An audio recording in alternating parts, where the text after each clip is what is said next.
Hello दोस्तों, कैसे हो आप सभी। मैं हूं अभिनव और मैं आप सबका स्वागत करता हूं मैं अपने यूट्यूब चैनल ड्रग ज्ञान एकेडमी में। तो जैसा कि कल स्कोर कार्ड रिलीज हो गया जीपैट का विथ अ कट ऑफ कि क्या कट ऑफ है आपका। आपके रिमार्क्स आ गए कि आप क्वालिफाइड है या नॉन क्वालिफाइड है। उसका एक पीडीएफ एनबीएमएस की तरफ से दिया गया है। तो उसी के रिगार्डिंग आज हम लोग पूरा डिटेल बात करेंगे। जैसे ही रिलीज हुआ कट ऑफ, बहुत सारे बच्चों में बहुत सारा कन्फ्यूजन हो गया है। जो बच्चे क्वालिफाइड है, अगर उनका एडमिशन नाइपर और आईआईटी बीएचयू में हो गया है उनका तो ठीक है। अगर जो बच्चे क्वालिफाइड नहीं है जीपैट में, अगर उनका एडमिशन नाइपर में हो गया है तो क्या होगा, इसके रिगार्डिंग बहुत सारी कन्फ्यूजन चल रही है बच्चों के मन में। तो उसी के रिगार्डिंग आज हम लोग बात करेंगे। तो सबसे पहले आज हम लोग बात करेंगे कि परसेंटाइल कट ऑफ क्या था। तो यहाँ पे जैसा कि आप देख रहे हैं एनबीएमएस का अनरिजर्व कैटेगरी के लिए 96.15414 कट ऑफ परसेंटाइल है। ईडब्ल्यूएस कैटेगरी के लिए 90.7069 है। ओबीसी के लिए 90.09176 है। एससी कैटेगरी के लिए 75.4353 है और एसटी कैटेगरी के लिए 54.17503 है। अब इसको जब मार्क्स में कन्वर्ट कर रहे हैं तो ये मार्क्स बन रहा है जनरल कैटेगरी के लिए 248 मार्क्स। ये बहुत ही ज़्यादा हाई कट ऑफ है। पेपर भी इजी था इस बार। तो ऑलमोस्ट 50% यानी 500 नंबर का अगर जीपैट हो रहा है तो जनरल कैटेगरी के लिए ऑलमोस्ट 50% कट ऑफ गया है। ईडब्ल्यूएस कैटेगरी से हैं तो आपका कट ऑफ 204 गया है। अगर आप ओबीसी कैटेगरी से हैं तो कट ऑफ जो है मार्क्स में वो 201 गया है। अगर आप एससी कैटेगरी से हैं तो 150 यानी 150 गया है। अगर आप एसटी कैटेगरी से हैं तो 110 मार्क्स गया है। तो ये कट ऑफ परसेंटाइल और मार्क्स को कन्वर्ट करके सब लोग अपना अपना चेक कर सकते हैं कि कौन क्वालिफाइड है कौन क्वालिफाइड नहीं है। ठीक है।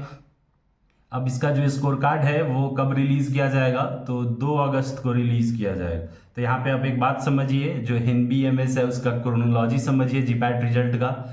8 जुलाई को वो बोलते हैं कि जितने बच्चों ने एग्जाम दिया उनका मार्क्स क्या है, उनका रैंक क्या है। 12 जुलाई को बोले थे या उसके बाद कि स्कोर कार्ड रिलीज करेंगे। 15 जुलाई को स्कोर कार्ड रिलीज करते हैं और उसमें कुछ भी नहीं लिखा होता है कि आप क्वालिफाइड है या अनक्वालिफाइड है यानी नॉट क्वालिफाइड है। ठीक है। फिर 29 जुलाई यानी कि कल उन्होंने रिलीज किया और बताया कि ये परसेंटाइल है जी मेरे पास, कि कट ऑफ परसेंटाइल हमने निकाल दिया है। अब आप मार्क्स खेलते रहो, खोजते रहो क्या मार्क्स है, ठीक है, क्या रैंक है क्वालिफाइड का। फिर उसके बाद उन्होंने ये बोला है कि अब 2 अगस्त को हम लोग स्कोर कार्ड रिलीज करेंगे जिसमें ये लिखा रहेगा कि कौन सा बच्चा क्वालिफाइड है और कौन सा बच्चा नॉट क्वालिफाइड है।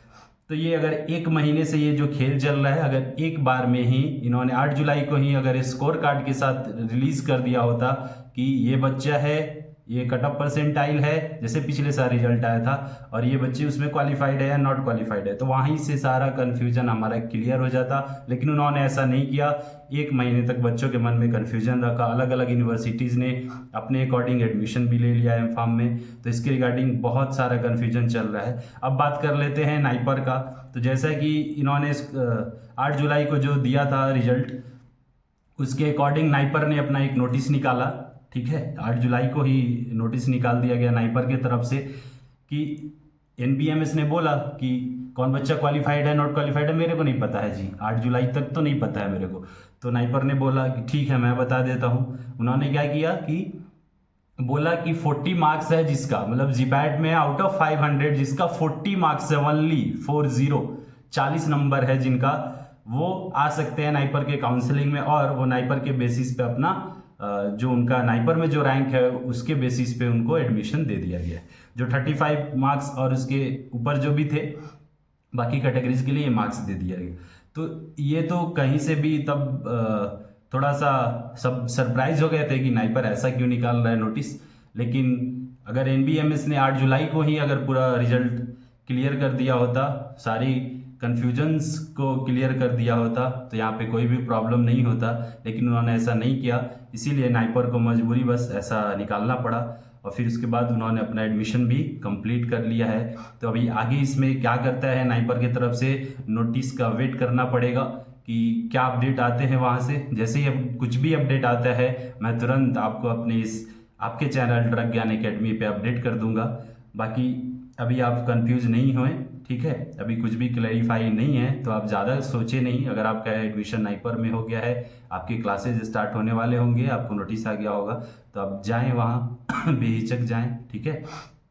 अब बात कर लेते हैं IIT BHU के लिए। IIT BHU भी NBMS ने बोल दिया था कि मेरे पास कट ऑफ नहीं है, तो IIT BHU ने अपना कट ऑफ मार्क्स डिसाइड किया था। अनरिजर्व के लिए 175, जनरल EWS के लिए 150, OBC के लिए 125, SC कैटेगरी के लिए 100 और ST कैटेगरी के लिए 75। अब इतने से जिनका मार्क्स था या इससे ऊपर था वो लोग सभी गए, फॉर्म भरे, वहाँ एग्ज़ाम दिए। एग्ज़ाम के बाद जो IIT BHU का जो रैंक आया उसके बेसिस पे उनको एडमिशन दिया गया। तो यहाँ आप देख सकते हैं IIT BHU का सिलेक्टेड लिस्ट क्या है बच्चों का।